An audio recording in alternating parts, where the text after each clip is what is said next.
आणि गुलाबराव पाटील, केंद्र सरकारमध्ये राज्यमंत्री असलेल्या रक्षाताई खडसे, खासदार स्मिताताई वाघ, आमदार संजयजी कुटे, मंगेशजी चव्हाण, राजू मामा घोळे, शेंदुर्णी एज्युकेशन संस्थेचे अध्यक्ष आणि ज्यांच्या निमंत्रणावर आम्ही सगळे लोक या ठिकाणी आलो ते संजयराव गरुड, मंचावर उपस्थित विजय चौधरीजी, अमोल पाटीलजी, चंद्रकांत सोनवणेजी, सागर जैन, आयुष, आणि त्या काळामध्ये जसं मगाशी संजय रावांनी सांगितलं की गावाला दंड झाला स्वातंत्र्य लढ्यात भाग घेतल्याबद्दल, तो दंड न्यायालयातनं माफ करून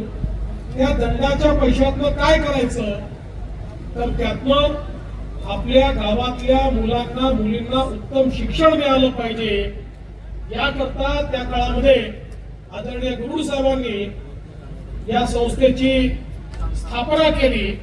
आणि त्यानंतर आपल्याला कल्पना आहे गजानन रावांनी आणि नंतरच्या पिढ्यांनी या संस्थेला एका वटवृक्षामध्ये त्या ठिकाणी परिवर्तित केलं.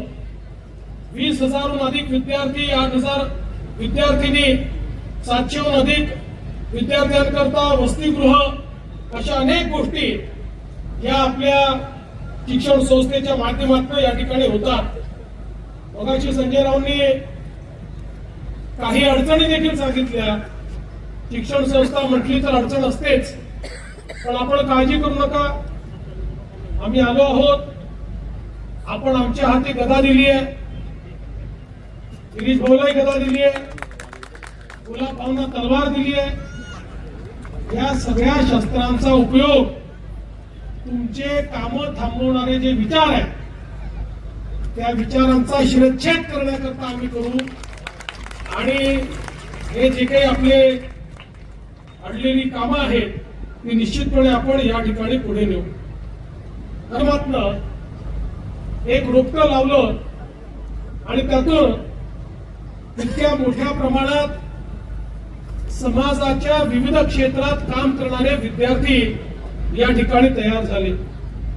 आणि आपल्याला कल्पना आहे स्वातंत्र्य आंदोलनाच्या नंतर संयुक्त महाराष्ट्राचं आंदोलन होतं.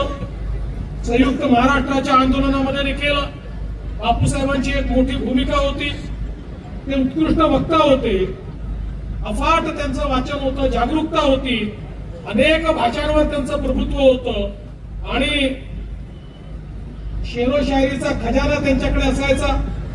प्रचंड विनोद सातत्याने आपल्या भाषणात ते करायचे. त्यामुळे बापूसाहेबांचं वक्तव्य, त्यांचं भाषण ऐकण्याकरता हजारो लोक त्या ठिकाणी जमा व्हायचे. आणि त्यांचा हा सगळा हरहुन्नरीपणा जो आहे, हे जे चतुरस्त्र व्यक्तिमत्व आहे, यामुळेच खूप मोठ्या प्रमाणात ते प्रसिद्ध झाले. एस.एन. जोशी असतील, नानासाहेब गोरे असतील, बॅरिस्टर नाथपै असतील, राम मनोहर लोहिया असतील, गप्र प्रधान असतील, या सर्वांचं बापूसाहेबांवर प्रचंड प्रेम त्या ठिकाणी होतं.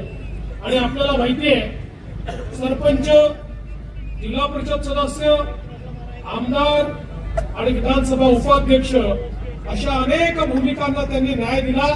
आणि त्यातनं एक मोठं नाव या परिसराला त्यांच्यामुळे मिळालं.